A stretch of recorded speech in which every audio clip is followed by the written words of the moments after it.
On the news tonight, federal government expresses commitment to improving nation's economy. Petroleum Regulatory Authority establishes new domestic base price for gas.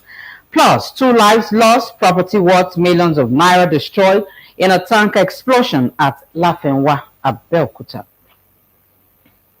Hello, good evening, and thanks for joining us in Channel 12 News tonight. My name is Nta Abeokuta. The federal government is committed to improving the nation's economy through the 2021 to 2025 medium-term strategic plan aimed at accelerating growth and economic sustainability. Vice President Yemi Osinbajo stated this at a policy dialogue engagement with stakeholders in Lagos. Abolade Salami reports.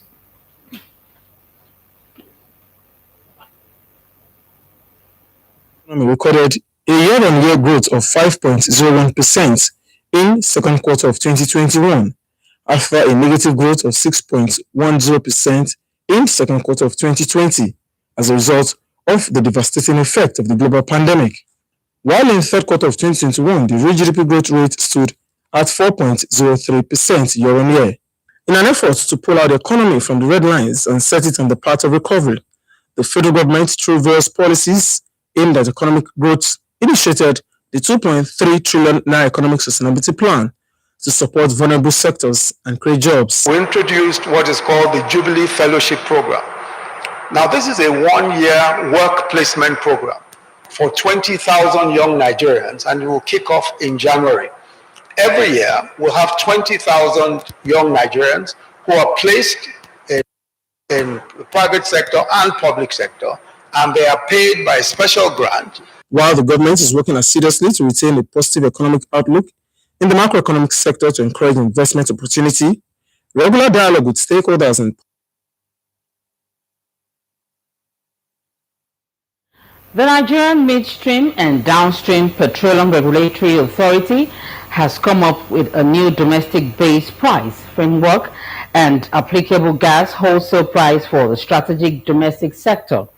A statement by the Chief Executive Officer, Nigerian Midstream and Downstream Petroleum Regulatory Authority, Farouk Ahmed, says the new framework is in fulfillment of the relevant sectors of the Petroleum Industry Act 2021. The law provides a clear regulatory framework for the determination of a market-based pricing regime for the domestic gas market in Nigeria, in line with sections 167 and the third and fourth schedule of the Act, which require the Nigerian Midstream and Downstream Petroleum Regulatory Authority to determine the domestic base price 3 months following the effective date of the Act. The Chief Executive Officer hinted that the domestic base price will be determined annually based on the criteria set in the third schedule of the Act. Meanwhile, 2 persons were found dead while goods worth millions of naira destroyed in a fire tanker that occurred early hours of Sunday morning at the railway crossing axis of Lafanwa Market in Abeokuta, Ogun State. Lukman Adefeso's report is presented. Eyewitnesses accounts say the explosion occurred when the fully loaded petroleum tanker fell while navigating the Lafenwa Ayitoro Bend, spilling its contents on the road. Some residents of the area, including hoodlums, took advantage of the spilled content to scoop fuel while making rescue operations difficult for emergency responders. A trader in the market and her granddaughter, who are said to have arrived early for trading activities, were burnt beyond recognition in the incident. All this fire is stole everything for this market, because all the money we can calculate the money will reach 5 billion naira. There were some hoodlums, they were disturbing the fire services because they didn't allow them to do their job, which makes the case got worse like this. Officials of the Ogun State Traffic Compliance and Enforcement Agency Trace and the Ogun State Commissioner of Police Lanre Bankole, as well as other stakeholders, worked tirelessly to contain the situation. Fire engulfs, apparently from a place maybe there was a spark. I can't confirm that now, but there was fire, and all we had to do was to cordon off the place. First, to ensure that miscreants did not take advantage of the situation to loot shops, and secondly, to ensure that all the casualties are well recorded. It couldn't have happened. Just a simple accident. You understand? I wish we've cordoned off the road. But what do you see? Just the fire just happened around the market side. You understand? And we don't know what happened. Maybe scooping or whatever. Lifeless two bodies on ground were trapped inside their shops. We were told that a tanker fell.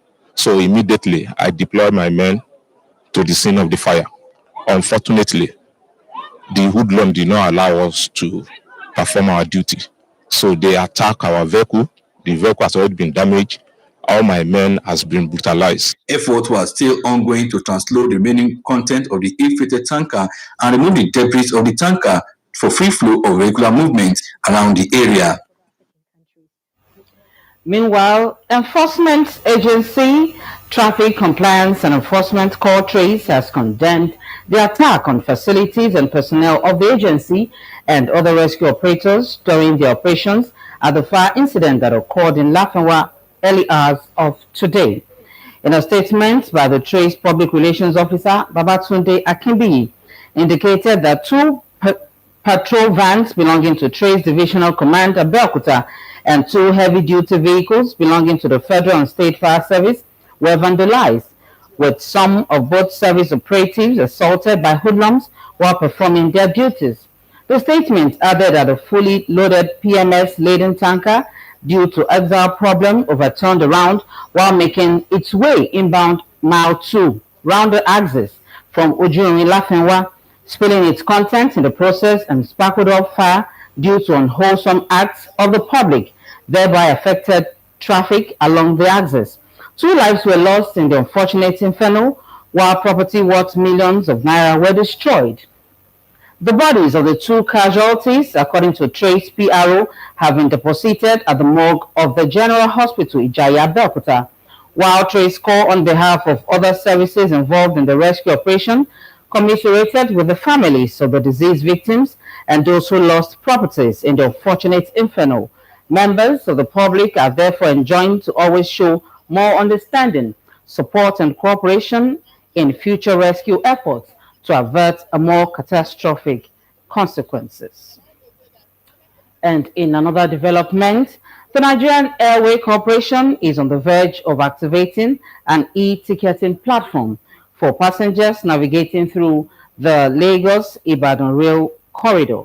The developments will ease the pressure associated with booking and check ticket racketeering. Michael Olale reports. An unusual rush during a recent festive period resulted in the activation of an emergency trip from Lagos to Ibadan. At the heart of this challenge is the problem of not having an online platform to monitor the number of tickets booked vis-a-vis spaces available on board the train. This is the presentation of the outline business case certificate by the Infrastructure Concession Regulatory Commission, a document necessary to bring on stream the e-ticketing platform. Having inaugurated a platform on the Abuja-Kaduna train service in January this year, the NRC sees the move as imperative in checking overbooking, reducing costs, and other challenges. From the luxury of your home, from your room, from your office, you can log on, buy your ticket, and reduce the amount of human interface between the customer and ourselves. In order to achieve transparency and boost integrity in the process for the award of contracts of the e-ticketing platform, an open bidding exercise was conducted. We have a good number to look at, and that's the kind of competition that we're expecting. That we have a lot of bids that they can really compete amongst themselves, so that government will have value for money at the end of the day. The project can be handled by the party that has both technical and financial capability to deliver the. There are plans to commence the usage of the electronic ticketing platform on the Lagos-Ibadan and Warri-Itakpe rail lines next year, and this is going to be impactful in the quest to increase the number of round trips. In Lagos, Michael Olale, NT News. The ongoing construction of the Lagos-Ibadan Expressway is at an advanced stage. This is in compliance with the directive of President Buhari that the work be intensified towards ensuring completion early in the year 2022. Shola Wahid has an update. Construction of the 127.6-kilometer Lagos-Ibadan-Dua carriageway under the Presidential Infrastructure Development Fund (PIDF) is nearing completion, with work done at almost 70%. The commitment of the present administration is a boost to the non-stop construction of the expressway, which is expected to be completed by 22nd of May 2022. Controller of Works handling some portions of the road explained that impediments such as recklessness of commuters and frequent accidents are some issues that arise on a daily basis. Because of our diversions in some cases, we sometimes experience traffic jams. But of course, the contractor has a traffic management team, and we are also working with road safety and the police, also with the state government traffic team, TRACE. So we are usually always able to dissolve the traffic. Some travelers on the road appreciated efforts of the federal government and requested for speedy construction of the project. The challenge is all about the hold-up we usually encounter by weekend, and I think it's due to the ongoing construction. So what I feel the government can do is to speed it up. Like 2 tankers is burning on the road when we are coming this morning at Tugiri.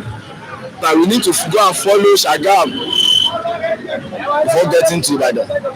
There's a need to quicken the completion of that road. I'm someone that travels a lot of times coming late, and I discovered that armed robbers operate a lot on that road because of the present challenge that you have. As the construction of the road nears completion, road users are urged to be more careful by reducing their speeds, obeying all road signs, and maintaining their vehicles to be roadworthy to avoid accidents. In Ibadan, Shola Wahid, NTA News. To Channel 12 News, more news after this time out. Please stay with us. Sure, Kenny. This one when you get Christmas mood, so see you with this and this and this every day now. Christmas with Glow Berekete plus. Now I feel listen to all my favorite jams all night long. Glow Berekete Plus is here, and every day is now Christmas. Existing Glow customers will get 400% bonus on every recharge and 100 MB data bonus on first recharge of the month. New Glow customers will get 1,000 Naira welcome bonus. To activate, buy a new Glow SIM today or dial *777# for existing Glow customers. Every day now Christmas with the Glow Berekete Plus.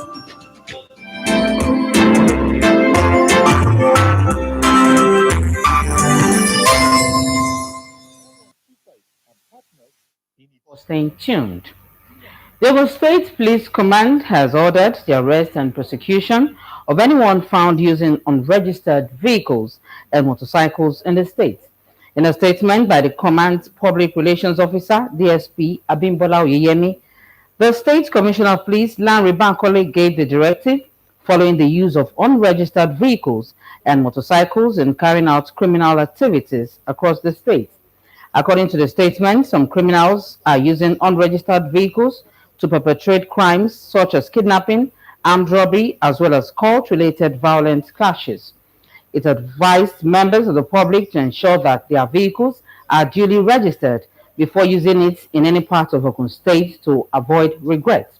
The Commissioner of Police, while assuring the good people of Ogun State of adequate security, enjoined them to cooperate with the police by giving them useful information that will enhance their performance, as security is everybody's business.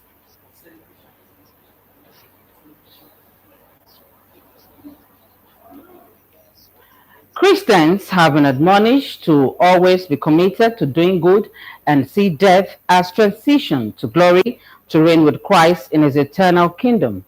Pastor Rufus Ojo of Christ Apostolic Church, Rehoboth Parish, Awadagun, Badagry, Lagos State, gave the advice at the outing and Thanksgiving service in honor of late Madam Olubumi Abeni Agbonde in Ifo, Ogun State. Sheyi Ogunbayo's report. is hereby presented.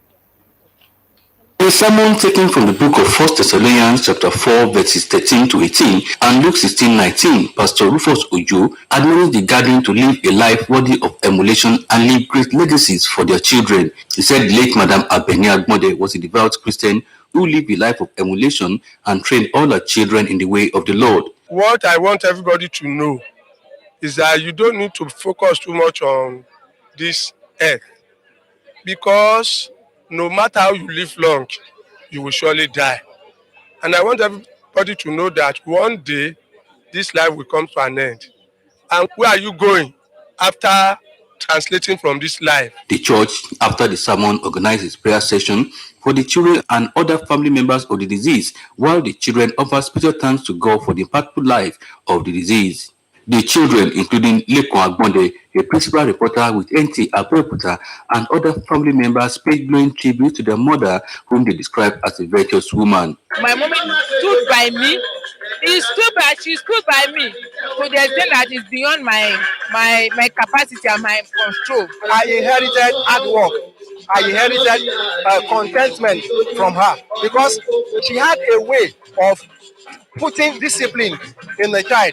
Guests were later entertained at the deceased residence in Ayede for Ogun State. Age 88, late Mrs. Olubumi Abeni Agbonde is survived by children, grand and great-grandchildren. Her gentle soul rest in peace. And over now to sport.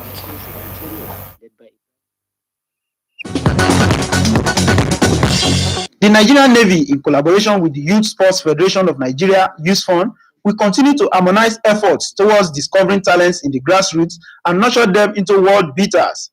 Chief of Naval Staff Vice Admiral Awa Zubairu Gambo stated this Saturday in Abuja at the closing ceremony of the 18th Chief of Naval Staff Under-14 Boys and 10th President Naval Officers Wives Association Under-17 Girls Soccer Tournament, where Team Ekiti Under-14 Boys defeated Kwara Under-14 Boys 5-3 on penalties after the game had ended 1-1 in regulation time to emerge champions. We have to provide the needed avenue for our youth to realize their enormous football potential that abounds especially at the grassroots.